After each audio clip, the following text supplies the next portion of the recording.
तो अभी किस पर आ जाएंगे?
हो गया लाइव क्लास? आवाज़ ठीक है? चलो बढ़िया। हाँ भाई नमस्कार, क्या हाल चाल है सबके? सब बढ़िया हो बेटा? सब बढ़िया हो ना? जल्दी कमेंट करके बताओ, सब ठीक ठाक हो ना? चलो, तो कुल मिला करके मैं एक दो इमेज ले लेता हूँ। अब आज जो अपन बात करेंगे वो बात करेंगे बेटा किस पर? आज करेंगे हम टेम्परेट साइक्लोन पर बात करेंगे। ठीक है, तो write down the heading is temperate cyclone. Temperate cyclone, और टेम्परेट साइक्लोन के ऊपर बात करेंगे शीतोष्ण कटिबंधीय चक्रवात। शीतोष्ण कटिबंधीय चक्रवात, शीतोष्ण कटिबंधीय चक्रवात। ठीक है, शीतोष्ण कटिबंधीय चक्रवात पर बात करेंगे, टेम्परेट साइक्लोन पर बात करेंगे। सबसे पहली बात तो ये आती साहब, ये फॉर्मेशन इसका होता कहाँ है? और ये फॉर्मेशन या निर्माण की अगर बात करें या विकास की बात करें तो बच्चा ये निर्माण इसका कहाँ पर होता है? जल्दी से एक बार इसका आप भी आंसर कर सकते हैं। सब इसका विकास किस क्षेत्र में होगा? तो 40 से 60 डिग्री अक्षांशों के बीच दो जो शीत वायु राशियां और विषुव वायु राशियां हैं उनके मिलने से होता है। तो 40 से 60 डिग्री, 40 से 60 डिग्री, अथवा अच्छा, तो अभी रखो यहीं पर है, कोई बात नहीं, कोई दिक्कत, कोई दिक्कत नहीं, कोई दिक्कत नहीं, कोई दिक्कत नहीं, वहां रख दो, कोई बात नहीं, वहां पर में ले लो। सुबह होता है ना जल्दी क्लास। तो बेटा इसमें ना क्या करेंगे अपने, 40 से 60 डिग्री अक्षांशों के मध्य या 35 से 65 डिग्री अक्षांशों के मध्य, है ना, मध्य विपरीत स्वभाव की वायु राशियों के अभिसरण से, विपरीत स्वभाव की वायु राशियों की वायु राशियों के मिलन से, है ना। अब आप कहोगे साहब ये वायु राशियां क्या होती है? वायु राशियों के अभिसरण से होता है, अभिसरण से होता है, अभिसरण से होता है ना, अभिसरण से होता है ना। तो ये होता है by the convergence, by the convergence of, by the convergence of, by the convergence of air mass of, air mass of opposite nature, विपरीत स्वभाव ना, है ना, एयर मास ऑफ विपरीत स्वभाव की वायु राशियों के अभिसरण से बिटवीन 40 डिग्री टू 60 डिग्री और 35 डिग्री से 65 डिग्री, है ना, लैटिट्यूड्स, लैटिट्यूड्स। ठीक है, से दोनों गोलार्धों में, दोनों गोलार्धों में होगा, दोनों गोलार्धों में, in both hemispheres, in both hemispheres,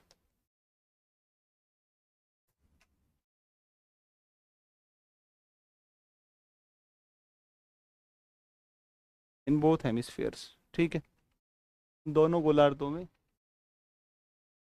दोनों गोलार्धों में इसका विकास होता है। ठीक है बच्चा, दोनों गोलार्धों में इसका विकास होता है। अब देखो, ये स्थल पर भी बनते हैं और ये थल पर भी बनते हैं। स्थल व थल पर बनते हैं।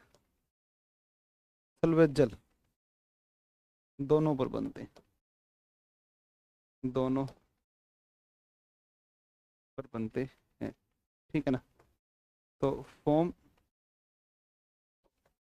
इन लैंड और लैंड एंड वाटर। ठीक है, स्थल पर भी बनेंगे और किस पर बनेंगे, जल पर भी बनेंगे, दोनों में निर्माण होगा। ठीक है।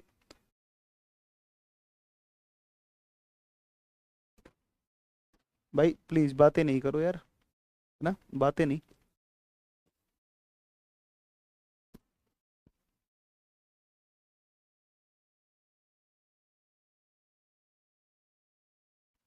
नहीं, इम्पोर्टेंट सारा है बेटा करण, सारा इम्पोर्टेंट है ना। चलो, सारा इम्पोर्टेंट है, सारा ही पढ़ना है। ये भी यार, यहाँ से वर्ल्ड ना अपने ठीक ठाक पूछता है, वर्ल्ड इंडिया लगभग बराबर सा पूछता है। ठीक है। अपने जल्दी ना, अभी इस वीक के बाद में, अब आज आपको साइक्लोन करवा देता हूँ, क्लाउड करवा देता हूँ। दो टॉपिक कंप्लीट, कल अपने बेटा ट्रांसपोर्ट कर लेंगे, इंडिया का भारत में ट्रांसपोर्ट था ना, उसको कर लेंगे, और उसके बाद हम फिर शुरू करेंगे सीधा अगले सप्ताह से इकोलॉजी एनवायरनमेंट शुरू करेंगे। ठीक है, इसी क्लास में। देखो, अब ये जो मैंने बात बताई ना, इसको अपने एक बार देखते हैं, एक डायग्राम के माध्यम से देखने का प्रयास करते हैं, है ना। एक डायग्राम से देखते हैं। यार वो डायग्राम है कि नहीं,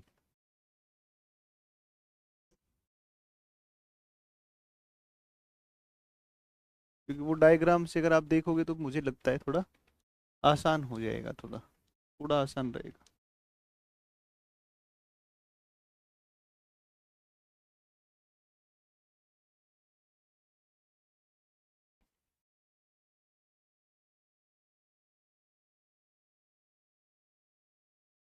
1 मिनट वेट कर सकते हो क्या? 1 मिनट वेट करोगे तुम लोग? 1 मिनट वेट करोगे?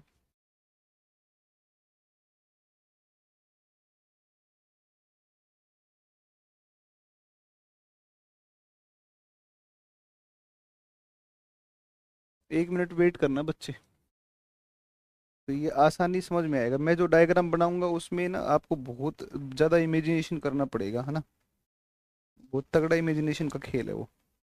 उस तरीके से आप इमेजिनेशन करोगे तो थोड़ा टफ लगेगा, और अगर एक बार आपने इसको देख लिया, है ना, तो थोड़ा आसान हो जाएगा। ठीक है। तो देखो एक बार इसमें।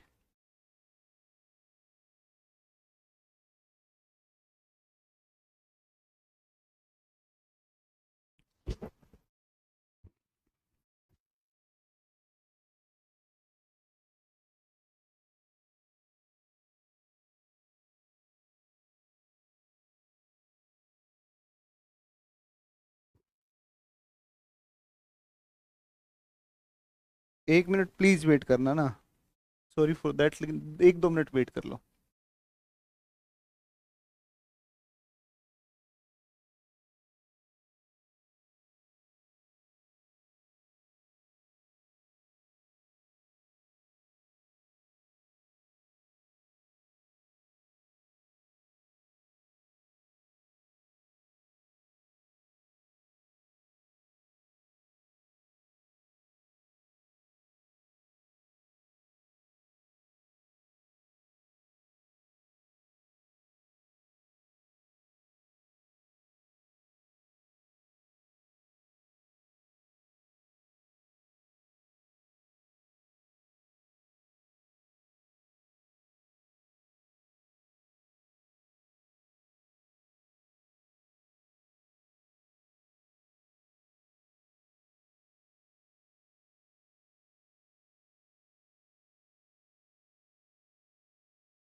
प्लीज 1 मिनट, बस सिर्फ 1 मिनट टाइम दे दो आप।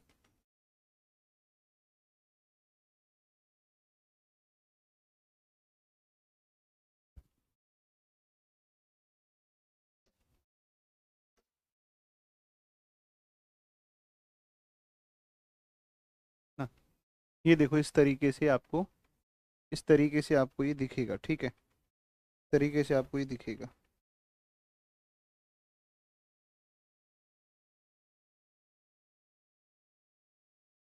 हो गया, कोई बात नहीं।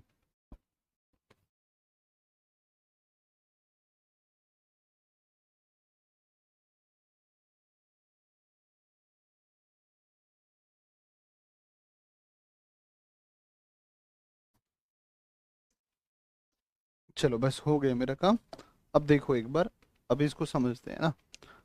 अब समझो आप इसको, सारे डायग्राम्स जो मैं आपको दिखा रहा हूँ, इन सभी डायग्राम्स को आप देखो एक बार ध्यान से।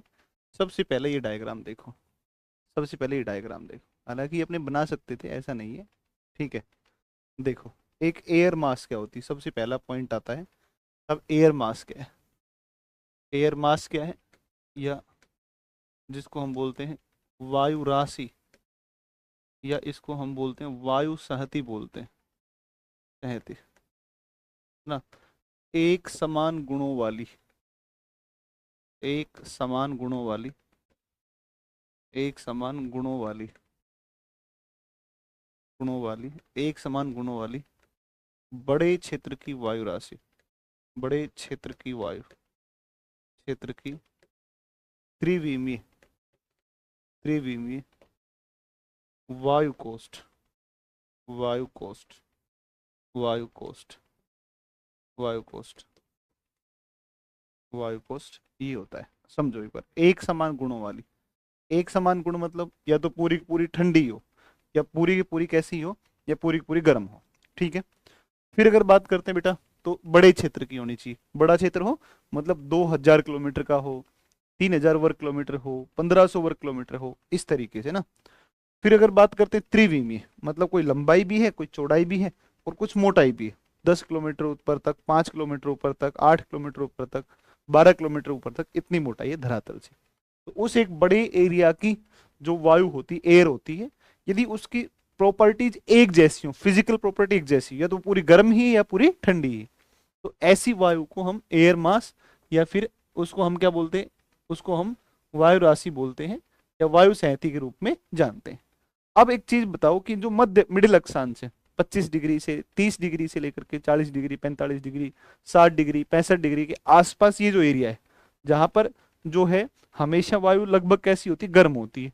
तो एक तो ये है, एक हमने बाउंड्री ले ली, और ये 66.5 डिग्री, है ना, एक बाउंड्री ले ली हमने 66.5 डिग्री।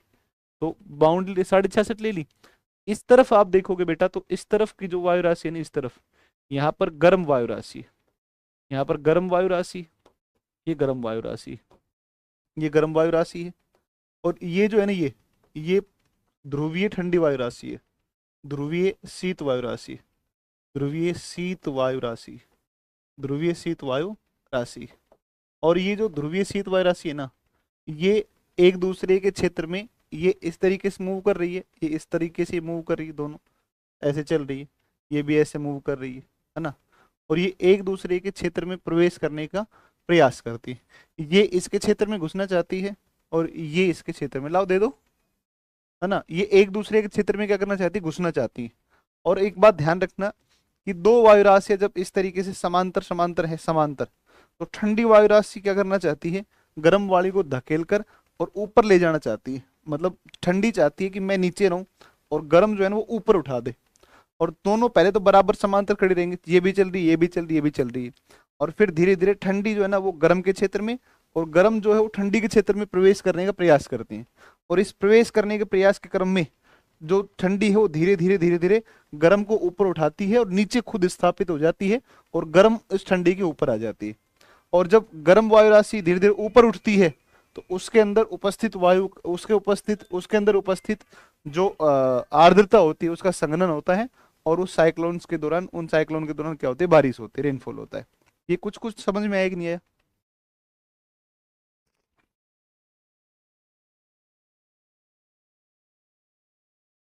है ना, ये कुछ कुछ समझ में आया, थोड़ा बहुत।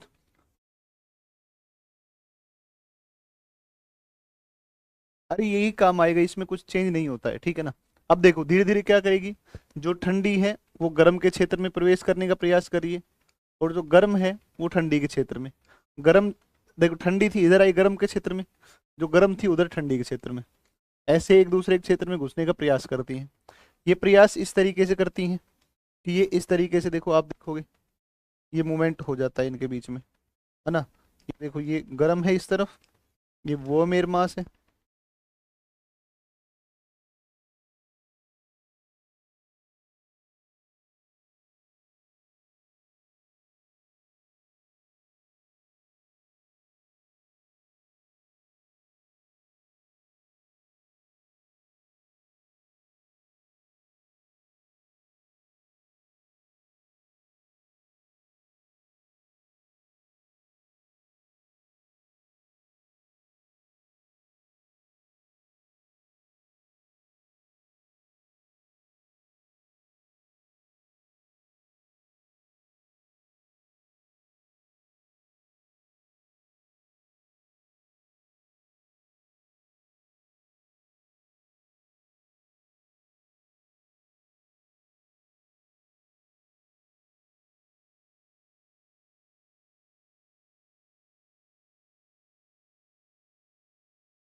चलो अब आ गई होगी आवाज, मैं चाय पीने लगा था, है ना। तो देखो अब ध्यान दो बच्चा, इसमें एक चीज ये लिखो आप, एक चीज को कि शीत ऋतु में अधिक मजबूत होते हैं, शीत ऋतु में अधिक मजबूत होते हैं, अधिक मजबूत होते हैं, शीत ऋतु में अधिक मजबूत होते हैं। है ना। तो स्ट्रोंगर,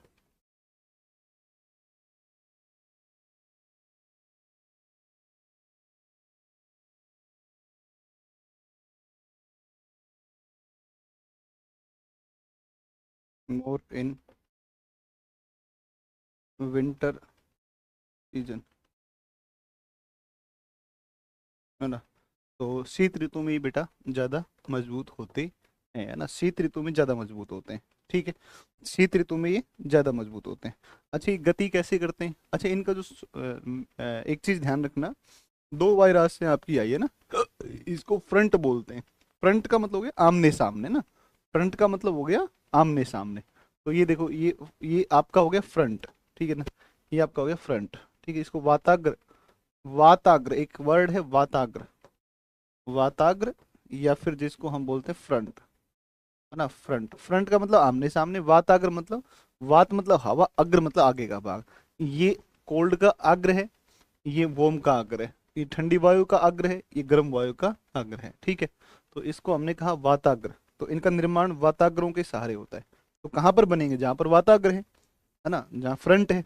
तो इनका निर्माण जो होगा, ये निर्माण वाताग्रों के सहारे होता है ना, जो इनका फॉर्मेशन होता है वो वाताग्रों या के सामने होता है, के सामने या के साथ होता है, के साथ। ठीक है, जहाँ वाताग्र होंगे विद फ्रंट्स, विद फ्रंट, है ना, वाताग्रों के साथ में इसका निर्माण होता है। ठीक है, शीत ऋतु में ज्यादा मजबूत होते हैं, स्थल पर भी बनते हैं और जल के ऊपर भी बनते हैं। अब देखो एक बात समझो, मैंने आपको विंड पढ़ा रखी है बच्चा, विंड पढ़ा रखी है, तो आपको बता रखा है और आपका बताया हुआ है कि 30 से 60 के बीच में कौन सी चलती है। तो 30 से 60 के बीच में चलती है कौन सी? तो 30 और 60 के बीच में चलती है कौन सी? तो 30 और 60 के बीच में चलती है आपकी, ये चलती है कौन सी? पछुआ। तो ये गति किन के साथ करेंगे? पछुआ पवनों के साथ गति करते हैं, पछुआ पवनों के साथ गति करते हैं, पछुआ पवनों के साथ गति करते हैं, साथ गति करते हैं, है ना। तो मूवमेंट विद गति, है ना, movement, movement with westerly wind, westerly winds, है ना।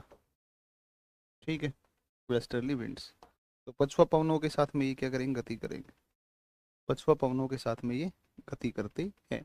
एक ये इसके बारे में आपको देख लेना है। ठीक है, और एक और मैं आपको दिखा देता हूँ, एक डायग्राम आप और देख लो, ये भी डायग्राम महत्वपूर्ण है, अत्यधिक महत्वपूर्ण डायग्राम है। ये देखो, आप नीचे आपको ना उत्तरी अमेरिका दिख रहा होगा बच्चा, नीचे उत्तरी अमेरिका दिख रहा होगा, नीचे उत्तरी अमेरिका दिख रहा है।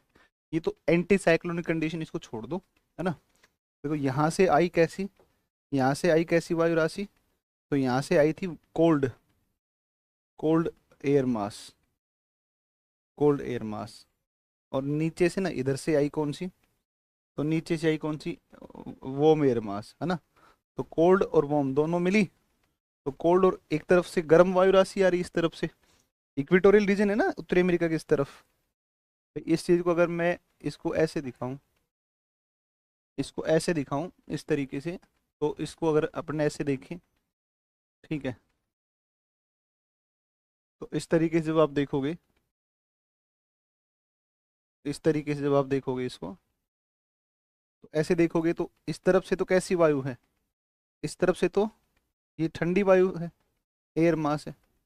यहाँ से आप देखोगे तो ये कैसा एयर मास है? ये वार्म एयर मास है ना, ये वार्म एयर मास है। ठीक है, और ये जो है इस तरीके से आपस में, जब ये आपस में इस तरीके से मिलेंगे, तो ये क्या करेंगे?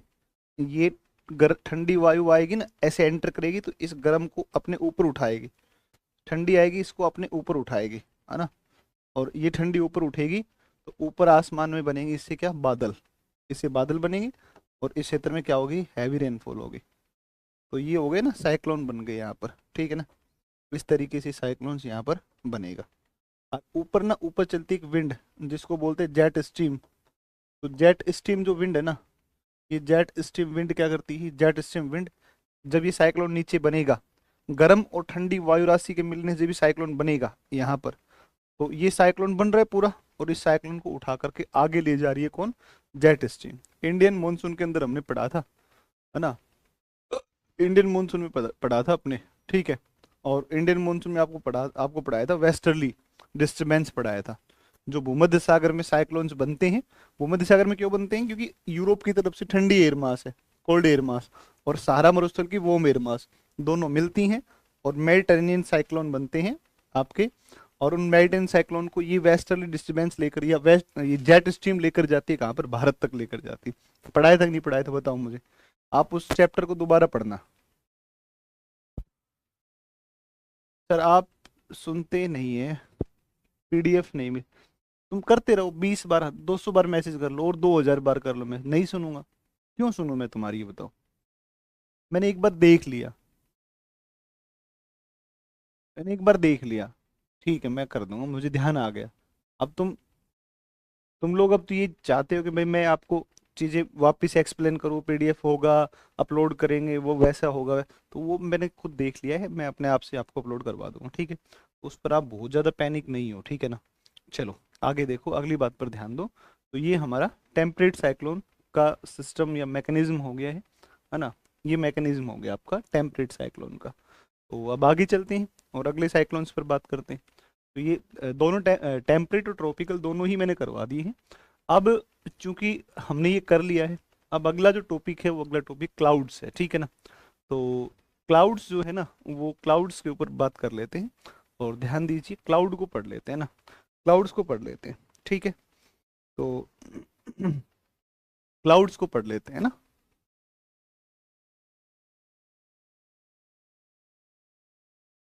ठीक है, क्लाउड्स को पढ़ लेते हैं। क्लाउड पर ध्यान दो थोड़ा सा। और क्लाउड या बादल, अब इस पर आ पाओ। बादल या फिर क्लाउड्स।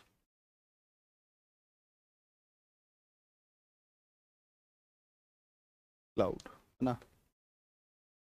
देखो, क्लाउड है ना, क्लाउड, क्लाउड्स में क्या होता है, सुनो एक बार।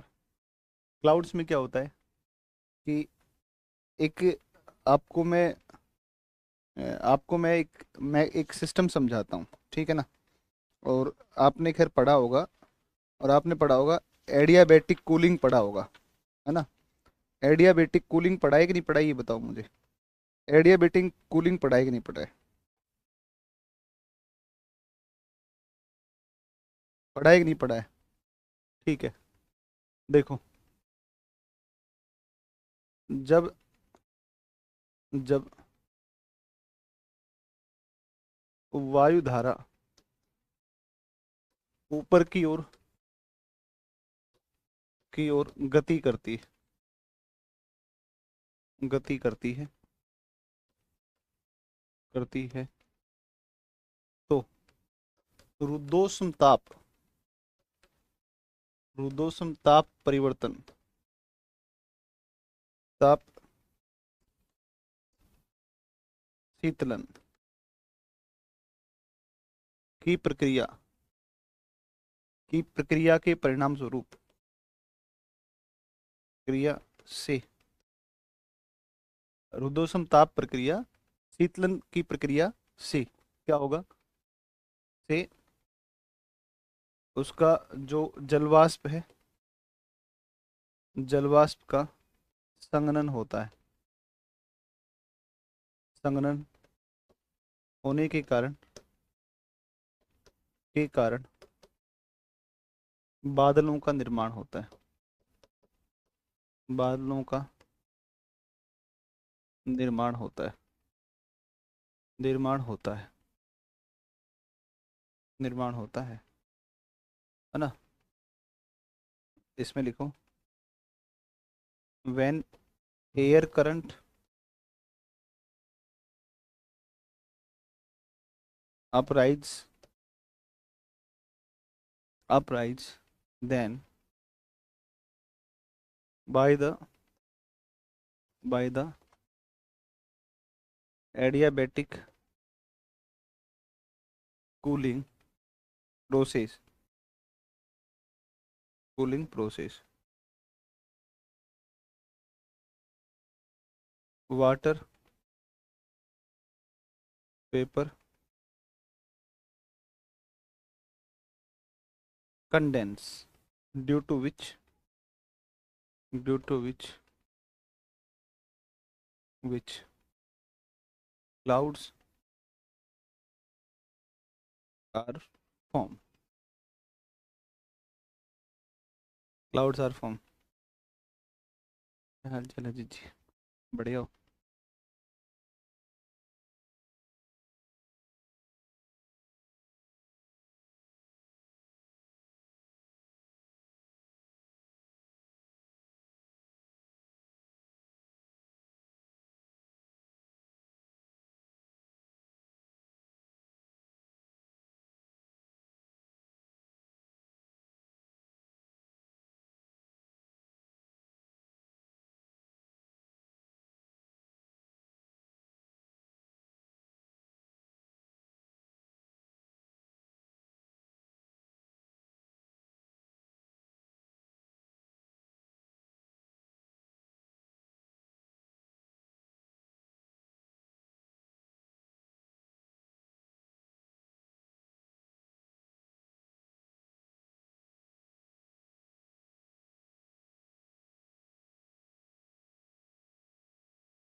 नहीं, वो आवाज बंद थी उसकी। ममता बता भाई, ममता। ममता ऐसा नहीं है, तो ऐसे मत बोल, है ना बेटा। देख मैं सारी चीजें ना इतना प्रॉपर तरीके से लिखता हूँ, एक तो सबसे बड़ी बात तो सारी चीजें लिखता हूँ, और फिर ऊपर से एक एक चीज को समझाता भी हूँ, एक्सप्लेन भी करता हूँ। मुझे पता था कि आप जो ट्रॉपिकल साइक्लोन है उसको मेरे डायग्राम से समझ जाओगे, मैंने समझाया। फिर मुझे पता था कि नहीं यार, ये जो है ना क्या कहते हैं, टेम्परेट साइक्लोन को आपको पूरा इमेज करके, इमेज से दिखाना पड़ेगा, है ना।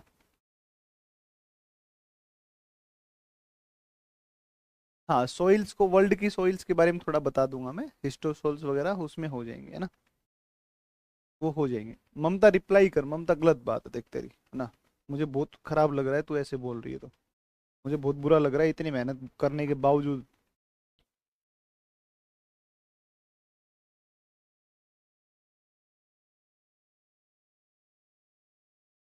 बेटा मैं समझ रहा हूँ ना, देख मुझे खुद अच्छा नहीं लग रहा है, देख तू सही लिख रही है।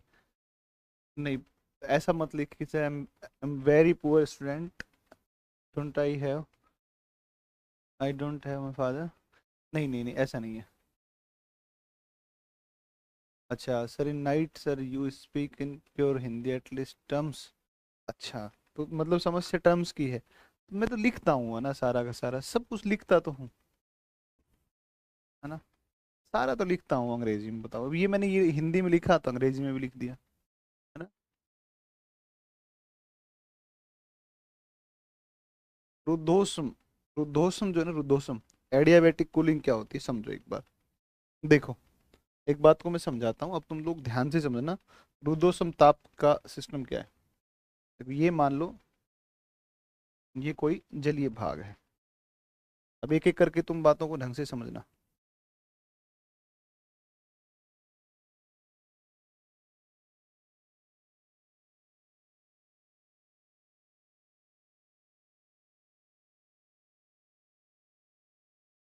ठीक है, यहाँ पर सन है, सन है यहाँ पर, है ना, सन है यहाँ पर। अब देखो यहाँ पर इवेपोरेशन होगा, वाष्पीकरण होगा, और वाष्पीकरण जब होगा ना, तो बच्चे जब वाष्पीकरण होगा, तो इवेपोरेशन जब होगा, तो ये जो वाष्प है ना, इस वाष्प में क्या हो जाएगा, इसका जो है ना आयतन, जिसको बोलते वॉल्यूम, तो वॉल्यूम जो है ना, वो वॉल्यूम क्या होगा, बढ़ेगा, है ना। वॉल्यूम जो है ना वो क्या होगा, इंक्रीज होगा, है ना। Volume will be increase, volume volume will be increase, will be increase, increase, ठीक है ना। क्या, हाँ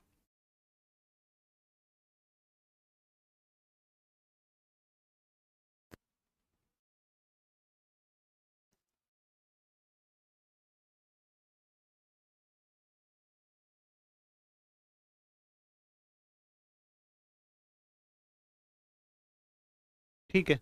तो अगर हम बात करें इस बारे में, तो वॉल्यूम इसका ना, जैसे जैसे इसका इवेपोरेशन होगा, तो by the evaporation the volume of the water vapour will be increase, है ना, बाय द अपराइजिंग, है ना। जैसे जैसे ये अपराइज करेगा, ऊपर उठेगा, वैसे वैसे इसका वॉल्यूम क्या होगा, इंक्रीज होगा।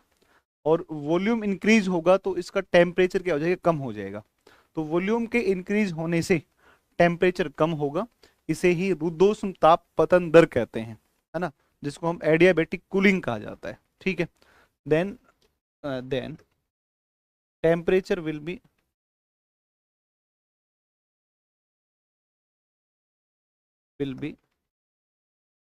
डिक्रीज, हाँ। तो आयतन में वृद्धि के साथ तापमान में कमी होगी, आयतन में वृद्धि, और आयतन में वृद्धि होगी इन, और इसमें क्या होगी, तापमान में कमी, तापमान में कमी होगी, राइट, तापमान में कमी होगी। यही क्या है, तो यही है आपका एडियाबेटिक कूलिंग। और ये जब इसका कंडेंसेशन हो जाएगा, तो संघनन जब होगा ऊपर जा करके, तो वाटर ड्रॉपलेट्स बनेंगे, ठीक है ना, जिनको हम जल सीकर बोलते हैं, मतलब पानी की बूंदे बनेंगी, ठीक है, पानी की बूंदे बनेगी, है ना। तो ये क्लाउड फॉर्मेशन हो गया, क्लाउड फॉर्मेशन हो गया, क्लाउड फॉर्मेशन हो गया, ठीक है, क्लाउड फॉर्मेशन हो गया, ठीक, क्लाउड फॉर्मेशन, बादलों का निर्माण हो गया, बादलों का निर्माण हो गया, का निर्माण होगा, और बादलों का निर्माण होगा, और इन बादलों के अंदर बनेंगे water droplets, droplets, water droplets बनेंगे, जल सीकरों का निर्माण होगा, जल सीकरों का निर्माण, जल सीकर, वाटर ड्रॉपलेट्स बनेंगी। और फिर जब इसका भार बहुत ज़्यादा हो जाएगा, तो फिर ये जल के रूप में या फिर बर्फ के रूप में क्या होंगी, वर्षा होंगी, ठीक है ना। तो ऐसे क्लाउड्स का फॉर्मेशन होता है ना। क्लाउड फॉर्मेशन में रुद्धोष्म ताप पतन दर के कारण होता है। जैसे जैसे वाष्पीकरण होगा, ये जल का वाष्पीकरण होने के साथ में ऊपर जाएगा, ऊपर जाने के साथ में, और इसका आयतन फैलेगा, आयतन जब फैलेगा, तो आयतन के बढ़ने के साथ में, और इसके अंदर टेम्परेचर क्या हो जाएगा, कम हो जाएगा, ठीक है, टेम्परेचर कम होगा। और टेम्परेचर कम होगा तो ये जो वाटर था, ये कंडेंस होकर के किसका फॉर्मेशन कर देगा, बादलों का, जिसमें जल सीकर या वाटर ड्रॉपलेट्स का क्या हो जाता है, निर्माण हो जाता है, ठीक है।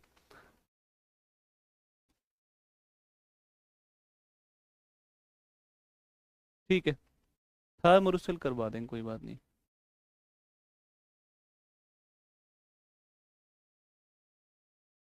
चलो,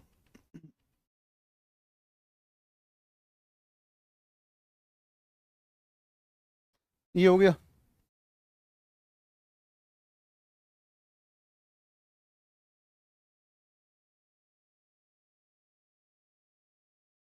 ये हो गया।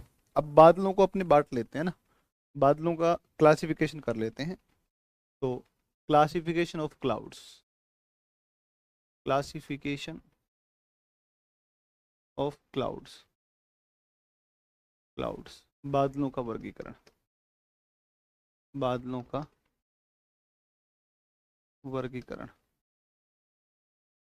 क्लासिफिकेशन ऑफ क्लाउड्स, उच्च मेघ या बादल कह दो, हाई क्लाउड्स,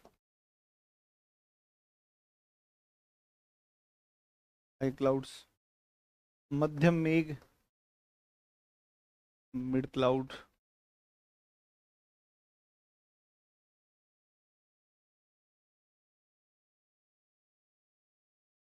और एक होते हैं निम्न मेघ। निम्न मेघ होते हैं, निम्न मेघ, लोअर क्लाउड, लोअर क्लाउड। तीन प्रकार के बादल आपके हो गए, उच्च, मध्य, और एक कौन सा हो गया, निम्न हो गया। उच्च मेघों में अगर आप देखोगे बच्चा, तो इनकी जो हाइट होती है ना, वो हाइट पाई जाती है 6,000 से 12,000। तो ये होते हैं हाइट, तो ये होते हैं 6,000 से 12,000 मीटर। 6,000 से 12,000 मीटर। ये होते हैं 2,000 से 6,000 मीटर। और ये होते हैं 2,000 मीटर तक धरातल के ऊपर, 2,000 मीटर तक सरफेस से, है ना, सरफेस से 2,000 मीटर तक जो मिलते हैं, इनको बोलते हैं कौन से, तो इनको बोलते हैं लोअर, निम्न बादल बोलते हैं, लोअर क्लाउड बोलते हैं। अब देखो, ये जो उच्च मेघ हैं, ये जो है, ये आपके कितने टाइप के हैं, तीन टाइप के होते हैं। ठीक है। एक होते हैं पक्षाब मेघ, सीरस क्लाउड जिनको बोलते हैं। ठीक है, पक्षाब मेघ। अरे तो तुम छोड़ो ना यार, तुम इसको पढ़ो ना, है ना। तो सीरस क्लाउड होते हैं, फिर दूसरे होते हैं सीरस स्ट्रेटस होते हैं, और तीसरे जो होते हैं ना, उनको बोलते हैं कौन से, उनको बोलते हैं पक्षाब कपासी, सीरस क्यूमुलस बोलते हैं, है ना। तो एक आपके हो गए सीरस क्लाउड, पक्षाब मेघ। तीन टाइप है ना इसमें, एक, दो, और तीन। पक्षाब मेघ, पक्षाब मेघ इनको बोलते हैं, पक्षाब मेघ, पक्षाब मेघ बोलते हैं, सीरस क्लाउड बोलते हैं इनको, इनको बोलते हैं सीरस क्लाउड। सबसे पहले सिक्स पक्षाब मेघ बोलते हैं इनको, ये पक्षाब मेघ बोलते हैं।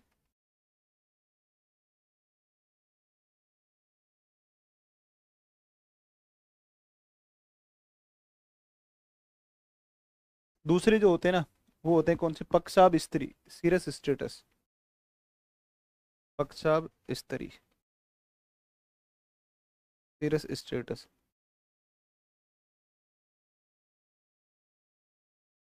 सीरस स्टेटस होते हैं। ठीक है। और एक होते हैं कौन से, कपासी स्त्री होते हैं, या पक्षाब कपासी होते हैं, पक्षाब कपासी, कपासी। ठीक है। पक्षाब कपासी, cirrus cumulus, cirrus cumulus, cumulus, cirrus cumulus होते हैं। ठीक है, सीरस क्यूमुलस होते हैं। तो ये होते हैं सीरस क्यूमुलस। ठीक है। ये तीन प्रकार के होते हैं। फिर अगर मध्य मेघों में जब आप जाओगे, तो इसमें देखो आप, मध्य मेघ में जब आप आओगे, तो मध्य में जो होते हैं वो आपके मध्य कपासी और मध्य स्तरी, है ना। मध्य कपासी, एल्टो क्यूमुलस, मध्य कपासी, मध्य कपासी। तो इसको आप क्या कहेंगे, इसको कहेंगे कौन से, एल्टो क्यूमुलस, एल्टो क्यूमुलस, मध्य कपासी। दूसरे होते हैं मध्य स्तरीय होते हैं, मध्य स्तरीय, एल्टो स्टेटस, मध्य स्तरीय, इनको बोलते हैं Alto status, status, Alto status होते हैं। और जब आप लोअर क्लाउड्स की बात करेंगे, तो इसमें देखो लोअर क्लाउड्स में, निचले बादलों में, एक होंगे आपके स्तरी, स्टेटस, एक वर्षा स्तरी होते हैं, एक स्तरी होते हैं, एक वर्षा स्तरी होते हैं, एक स्तरी कपासी होते हैं, स्तरी, स्तरी कपासी, स्तरी स्टेटस, स्तरी कपासी, स्तरी कपासी। अपना आप इनको याद कर लेना आराम से बैठ करके। स्टेटस, स्ट्रेटस जो है क्यूमुलस, क्यूमुलस, क्यूमुलस। और एक होते हैं, ये होते हैं सबसे ज़्यादा बारिश जो करते हैं, वर्षा स्तरी, क्यूमुलस निम्बस। हाँ, है ना। एक आपके वर्षा स्तरी, एक निम्बो क्यों status, Nimbo status, Nimbo status.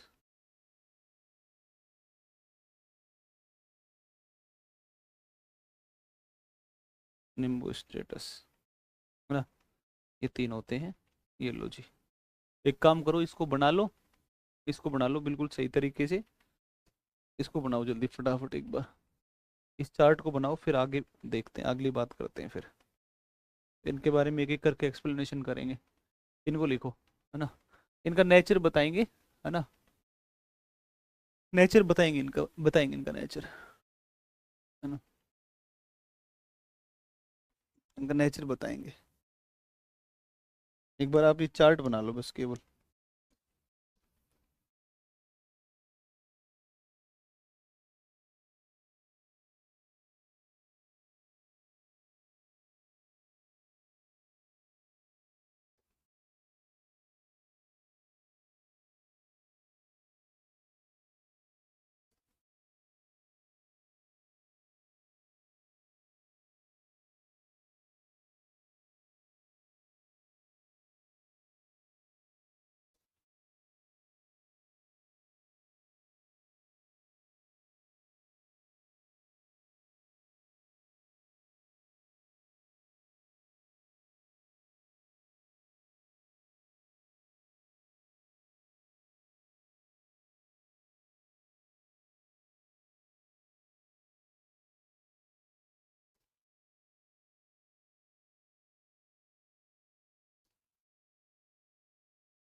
ये लो जी,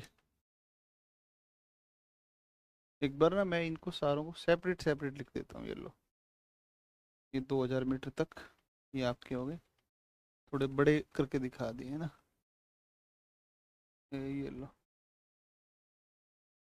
ये है आपके तीन अलग अलग हो गए, ये तीन अलग अलग हो गए, है ना। ये सरफेस है, सरफेस है, धरातल है ना। ये धरातल है, राइट। इनके सारे के बारे, सभी के बारे में बताएंगे ना। क्यूमुलो निम्बस है ना, ये काफी बड़े लेवल पर बारिश करते हैं, ये वाले क्यूमुलो निम्बस बड़े लेवल पर सबसे ज्यादा बारिश करते हैं, क्यूमुलो निम्बस ये वाले। इनको आप जो है, इनको तो क्या बनाओगे आप जो है, इनका तो क्या बनेगा थोड़ी कुछ। बाकी ये चार्ट बना लो, बाकी कल इसको कंप्लीट कर देंगे, कल इसको कंप्लीट करते हैं इस टॉपिक को। ठीक है, इसको कल कंप्लीट करते हैं, ठीक है बच्चा। चलिए, थैंक यू।